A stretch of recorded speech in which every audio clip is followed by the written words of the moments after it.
Bismillahirrahmanirrahim. Assalamualaikum warahmatullahi wabarakatuh.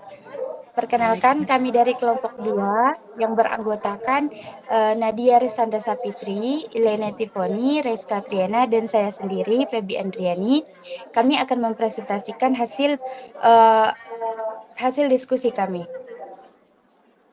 Metode bercerita untuk aspek perkembangan bahasa anak usia dini.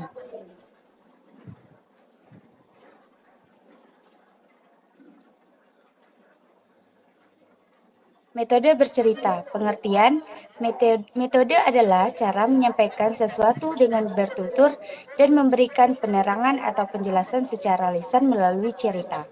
Guru bukanlah memberi ceramah kepada anak usia RA. Cerita harus menarik dengan tujuan yang ingin dicapai, dengan gerak-gerak wajah dan intonasi yang bervariasi. Anak diberi kesempatan bertanya, memberi tanggapan atau kesimpulan. Bercerita adalah suatu kegiatan yang dilakukan seseorang secara lisan kepada orang lain dengan alat atau tanpa alat tentang apa yang harus disampaikan dalam bentuk pesan, informasi, atau hanya sebuah dongeng yang dikemas dalam bentuk cerita yang dapat didengarkan dengan menyenangkan. Bercerita adalah menuturkan sesuatu yang memisahkan tentang perbuatan atau suatu kejadian dan disampaikan secara lisan dengan tujuan membagikan pengalaman dan pengetahuan kepada orang lain. Selanjutnya akan dibacakan oleh teman saya, yaitu Reska Triana. Selanjutnya ada tujuan kegiatan. Yang pertama, mendorong anak untuk lebih tertarik membaca dan menghargai cerita serta literatur. Yang kedua, meningkatkan imajinasi dan kemampuan kreatif anak lewat narasi dan penggambaran tokoh. Tiga, mengajarkan nilai-nilai etika seperti persahabatan, empati, dan cinta terhadap alam.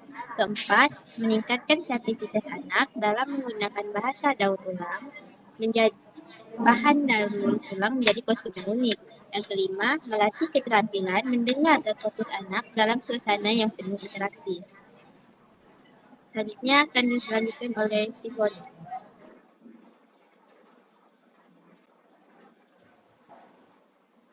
Yaitu yang pertama meningkatkan kemampuan literasi awal, yang kedua itu mendorong kepercayaan diri dan keberanian tampil, yang ketiga membentuk kepekaan emosional dan sosial anak, yang keempat melatih anak untuk mendengar dan memahami, dan yang kelima mengenalkan budaya lokal dan nasional melalui cerita rakyat.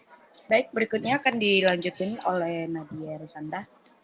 Selanjutnya ada ciri-ciri metode mendongeng berbasis pentas seni. Menggunakan cerita yang sesuai usia anak usia dini atau dongeng rakyat, cerita hewan, fabel, dan juga cerita Islami dan lain-lain. 1. Disampaikan dengan ekspresi yang hidup dan intonasi suara yang bervariasi, disertai gerakan tubuh, alat peraga, musik, boneka, atau kostum sederhana. Bisa dilakukan di panggung kecil, halaman sekolah, atau dalam ruangan. Interaktif. Anak dilibatkan secara langsung, menjawab, menirukan suara tokoh, atau berperan kecil.